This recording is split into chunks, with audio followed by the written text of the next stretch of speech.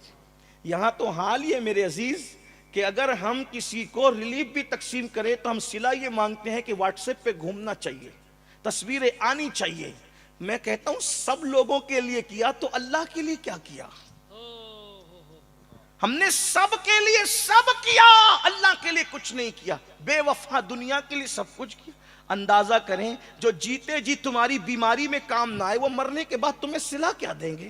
غالب کہتے ہیں ہم نے مانا کہ تغافل نہ کرو گے لیکن خاک ہو جائیں گے ہم تم کو خبر ہونے تک. ہم کو ان سے وفا کی ہے امید جو نہیں جانتے وفا کیا ہے. عام انسان کی شہرت کے لیے سب کچھ کرنے والوں، وفا کو پیدا کرنے والے خدا کو راضی کر لو، دنیا بھی کامیاب آخرت بھی کامیاب. واللہ ورسولہ احق ان یرضوا، اللہ اور اس کا رسول زیادہ حقدار ہے کہ انہیں راضی کیا جائے. یہاں تو واٹس ایپ، فیس بک اور یہ اور وہ اور دنیا نام کے لیے مرنے والوں جب مرو گے تو پہلے نام ہی چھینا جائے گا.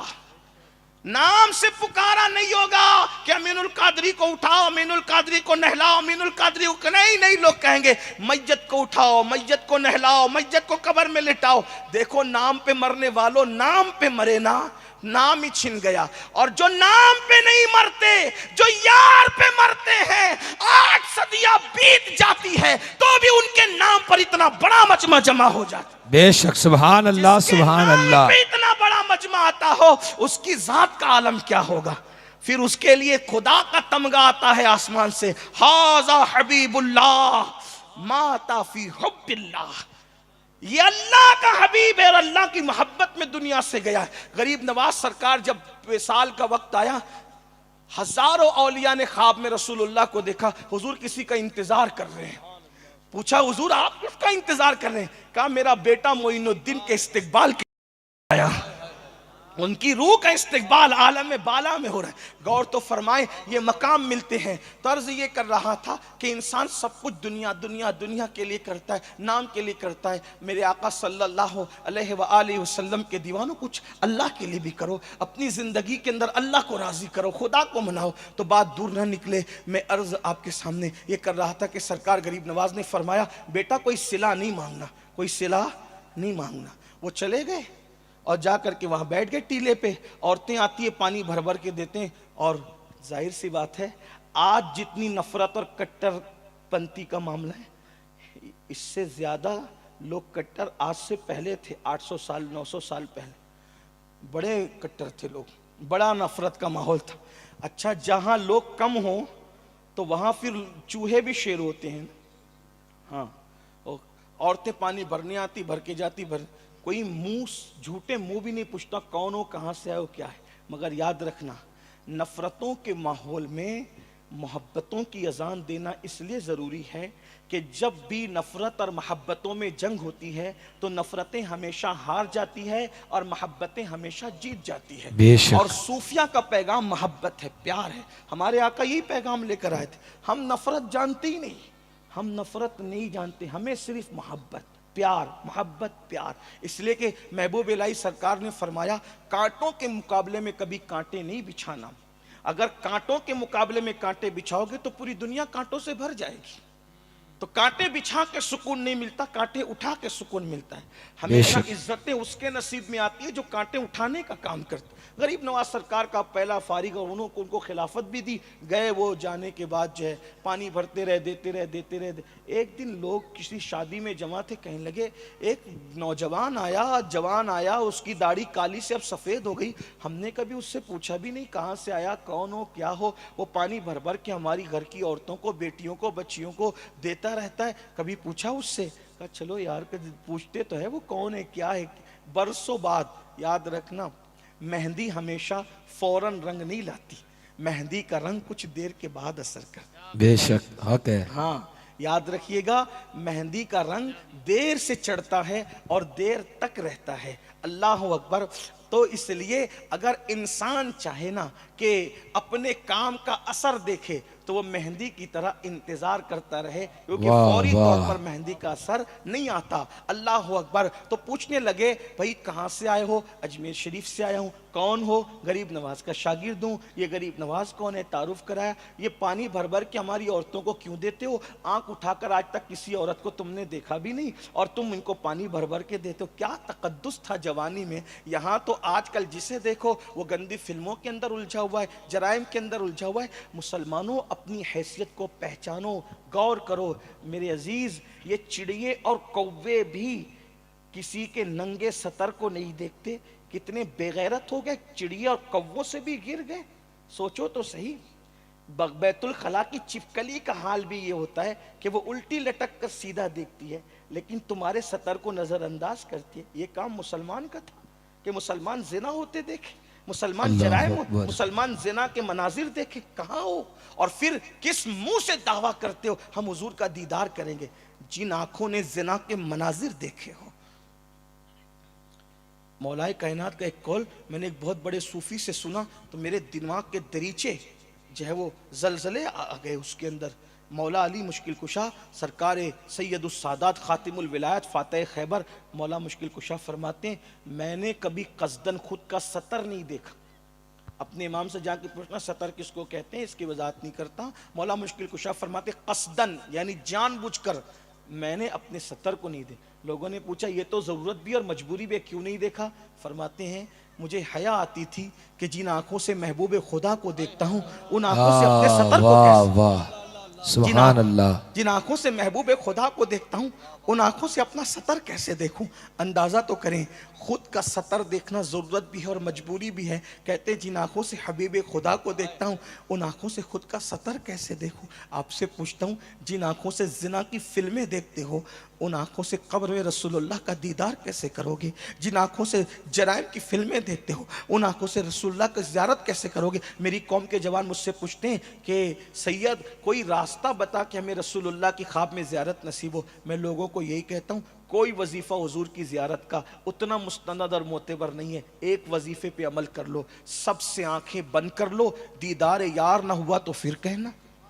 سبحان اللہ. حرام کاموں کو سے اپنی آنکھوں کو بچا لو. حضور ارے میرے امام تو کہتے ہیں مٹ جائے یہ خودی تو وہ جلوہ کہاں نہیں. دریا دیکھو گے تو بھی جلوہ یار نظر آئے گا, سمندر دیکھو گے تو بھی جلوہ یار نظر آئے گا, گلاب کی پتیاں دیکھو گے جو بھی تو بھی جلوہ یار نظر آئے گا. کہاں ہے جس میں جلوہ یار نہ ہو؟ میرے امام کہتے ہیں وہی جلوہ شہر بشہر ہے, وہی اصل عالم دیر ہے, وہی نہر ہے, وہی بحر ہے, وہی پاٹ ہے, وہی دھار ہے. سبحان ہر جگہ اللہ. تو انہی سبحان کا اللہ. جلوہ. کوئی آنکھوں کو پاک تو کرے, صاف تو کرے, لیکن یہ سازش ہے. لوگ کہتے ہیں مسلمان کو مسلمان مت بننے دو. یہ گندی فلمیں دیکھنا تمہارا کام نہیں تھا. تم چیل کوے نہیں ہو, تم عقاب ہو, عقاب. اپنی حیثیت پہچانو. کیا ہو رہا ہے؟ اللہ اکبر. اس جوان کو کہا گیا ہے جوان تیری داڑھی کالی سے سفید ہونے کی طرف آ گئی, تو نے کسی عورت کو کبھی نظر اٹھا کے دیکھا نہیں اور تو پانی بھر بھر کے دیتا رہا. یہ کیوں کیا؟ ہم نے کبھی تجھ سے پوچھا بھی نہیں, مدد بھی نہیں. کہا یہ میرا مذہب ہے. کہا تجھے نہیں معلوم ہم مسلمان نہیں ہیں؟ کہا مسلمان نہیں ہو انسان تو ہو نا, انسان کی خدمت کرنا ہی ہمارا مذہب ہے. تو جب اتنا سنا تو کہا یہ مذہب اسلام کیا ہوتا ہے؟ جب بتایا تو بستی کے لوگوں نے کہا جب اسلام اتنا اچھا ہے تو ہمیں بھی کلمہ پڑھا کر اسلام میں داخل کر لو. سبحان اللہ. سبحان اب آپ اللہ. سے پوچھتا ہوں آپ اور ہم کیا اسلام پھیلائیں گے؟ اجنبی عورتوں کی مدد کرنا اور ان کا بوجھ اٹھانا تو دور کی بات. جو نوجوان اپنی ماں کا بوجھ نہیں اٹھائے, جو نوجوان اپنے ماں باپ کی خدمت نہ کرے, وہ کس کی خدمت کریں گے؟ دیکھیے کیا ہو رہا ہے. جل سے انقلاب نہیں لائیں گے کب تک جب تک میدان عمل میں نہ ہو. کیا ہو رہا ہے؟ ہم کیا کسی کا بوجھ اٹھائیں گے؟ جو ماں باپ کو بوجھ سمجھتے وہ دوسروں کا بوجھ کیا اٹھائیں گے؟ اگر محفل کے اندر قوالوں پر اور قوالن پر پیسے لٹانا ہو,